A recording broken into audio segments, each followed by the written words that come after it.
อ้าวสบายดีเนาะสบายดีหมู่เพื่อนคู่ทุกคนเนาะมื้อนี้เฮาสิพาทุกคนมาแก้ก็คือตั้ง ID บ่ผ่านนั่นเองเนาะสำหรับ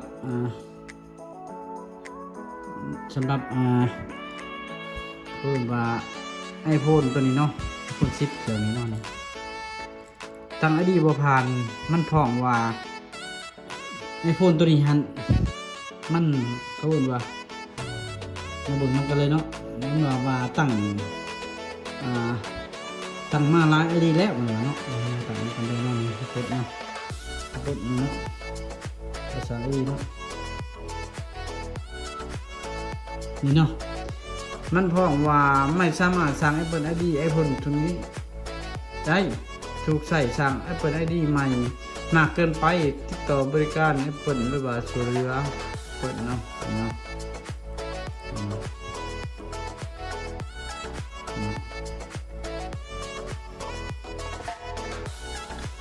ฉะนั้นเข้ามาแก้ไขนำกันเลยก็คือเนาะก็คือแบบนี้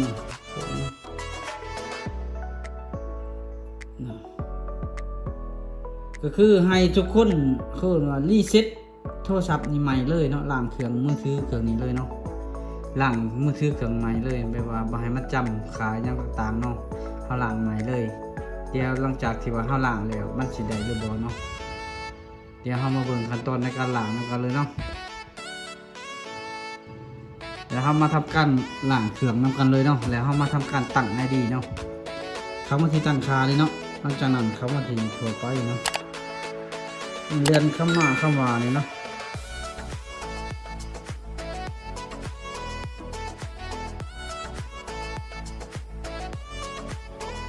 นี่เนาะถ่ายโอนหรือรีเซ็ต iPhone เนาะเลือกตัวนี้เนาะรีเซ็ตเลือกรีเซ็ตเนาะเฮามาอ่านว่ารีเซ็ตการราคาทั้งหมดรีเซ็ตราคารีเซ็ตการจัดเรียงอักษรโฮมรีเซ็ตตำแหน่งเฮาเลือกว่ารีเซ็ตการราคาทั้งหมดเนาะหลังจากนั้นเฮาก็ใส่รหัสหน้าจอเนาะ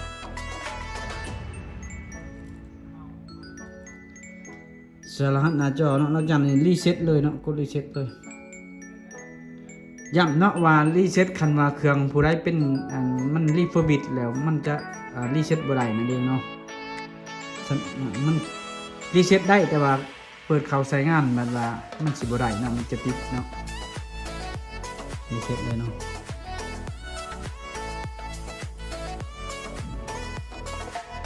หลังจากนั้นมันก็จะลบเนาะสำหรับ iPhone 10นี่เนาะอันนี้เฮาสำหรับเฮาวิธีการแก้ไขที่ว่ามันตั้ง ID บ่ได้หลังจากเฮารีเซ็ตแล้วเฮาก็สิมาเฮ็ดวิธีการรีเซ็ตนำกันเลยทำขออภัยเนาะเฮาสิมาเฮ็ดวิธีการตั้งค่า ID นำกันเลยเนาะว่ามันเฮ็ดแนวใดสำหรับปี2025นี่เลยเนาะ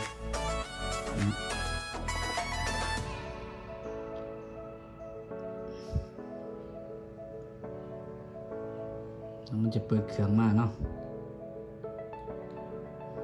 ตัวนี้ลูกค้าเขาจะเฮ็ดตุ๊กกระแทกเนาะจอมันก็เลยเป็นสีแบบนี้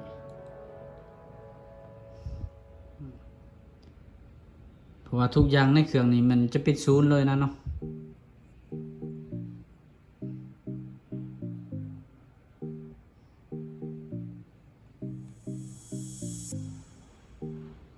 หลังจากเฮา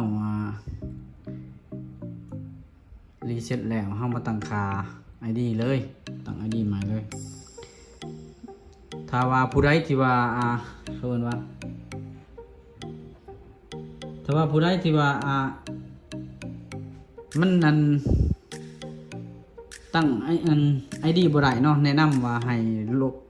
ให้รีเซ็ตเครื่องก่อนเนาะรีเซ็ตเครื่องการตั้งค่า iPhone ก่อนเนาะ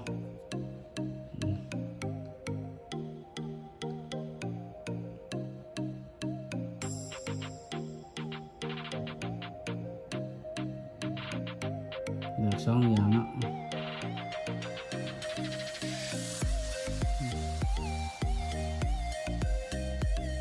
ลบอีกที่2เนาะ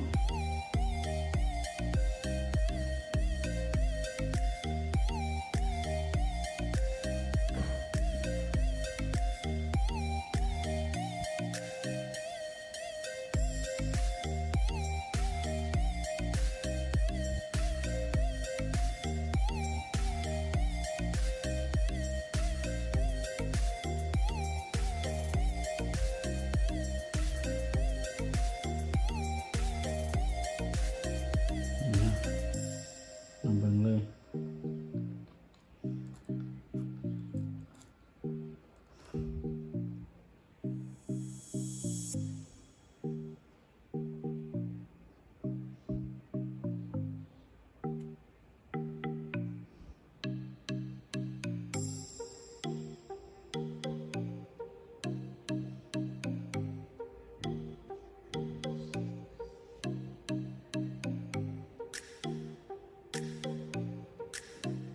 ตัวนี้เฮาจะข้ามขั้นตอนเลยเนาะ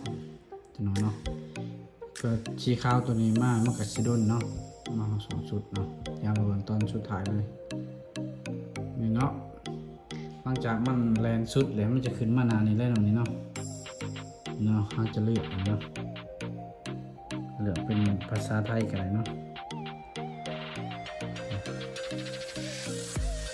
ภูมิภาคนะครูมาเลือกภูมิภาคของคุณเนาะ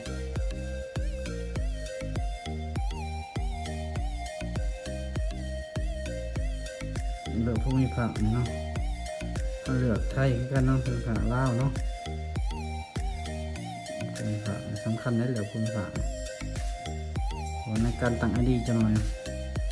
เอาสิเปลี่ยนภูมิภาคบ่ได้นั่นเองเนาะ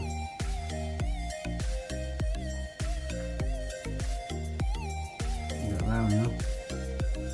ตั้งขาเลยเนาะมันเป็นการต่อแล้ว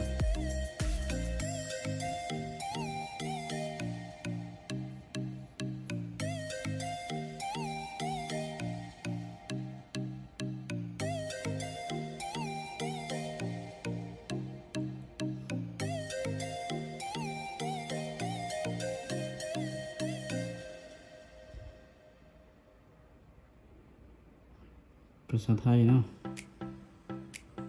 ไม่ผ่า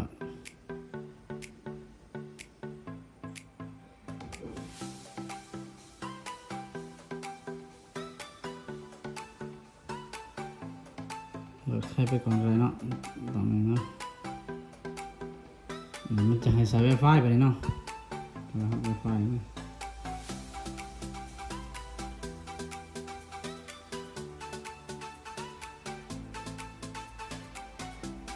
เลือกประเทศหรือภูมิภาคของคุณเนาะ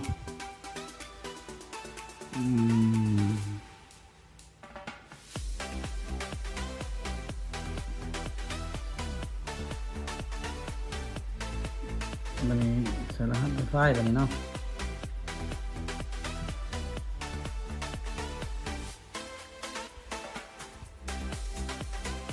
กดเข้าห่วงเลยเนาะใส่รหัส Wi-Fi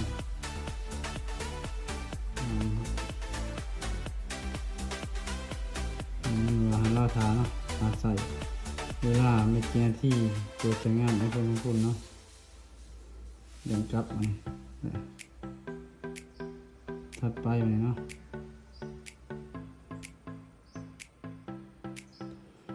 ดำเนินการต่อเลยตัวนี้ตั้งเฟซ ID เลยเนาะตั้งเฟซ ID ก่อนเนาะ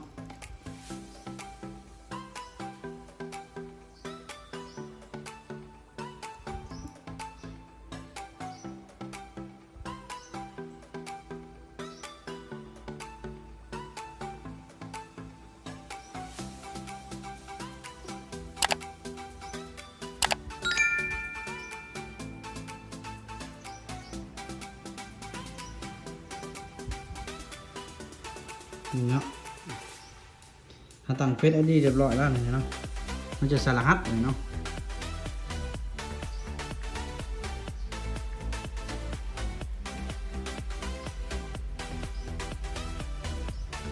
ใส่รหัสไป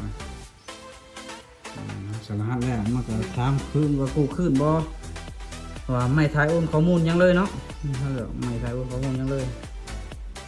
วันนี้มันจะให้เฮาสร้าง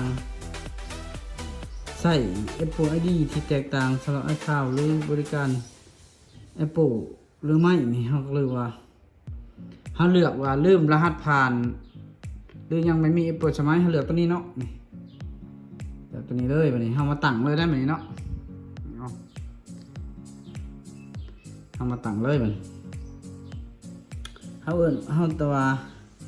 เขาตั้งไพ่ตั้งค่าภายหลังในการตั้งค่าหรือว่าสั่ง Apple IDP ให้ว่าตั้งภายหลังก็ได้จะน้อยห้าเช็ดวิธีการตั้งหน่อยเนาะเอาเลือกยอมรับเลยเนาะดำเนินการต่อเลย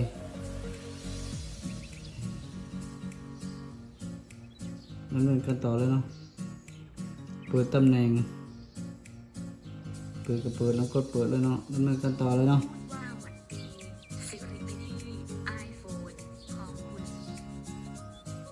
ตั้งค่าพลังเนาะแล้วดำเนินการต่อเลยเนาะ ไม่ใส่เนาะเดี๋ยวดำเนินกันต่อเลยใช้กระปุ่นนะใช้กระปุ่นก็ได้นะใช่นะแอปเนาะดำเนินกันต่อเลยกดขึ้นเนาะมันจะมาหนานี่เนาะหนาโฮมไหมเนาะเราต้องตั้งขาแบบนี้เบิดทั้งอันทุกอันเลยมันกำลังรอมันกำลังโหลดเนาะนี่เนาะนอกจากที่ว่ามันอัปเดตยังแอปยังเรียบร้อยแล้วก็คือว่าสำเร็จในการล่างรหัสล่างเครื่องเนาะเพื่อบ่ให้มันจำขาเพื่อเฮาตั้งขาID ได้เนาะเดี๋ยวขั้นตอนต่อไปวันนี้เนาะเฮาจะมาพาทุกคนมาตั้ง ID นำกันเนาะวันนี้เนาะที่ว่าวิธีแก้ตัวที่ว่ามันบ่ให้ตั้ง ID นั้นเนาะเฮากับวิธีล้างเครื่องนั่นเองเนาะล้างเครื่องใหม่แล้วจังเฮามาตั้งเนาะนี่มาฮอดนี้คือว่าสำเร็จเนาะ EP นี้เนาะเดี๋ยวจะหน่อยเฮามาเบิ่งวิธีการตั้ง ID นำกันเลย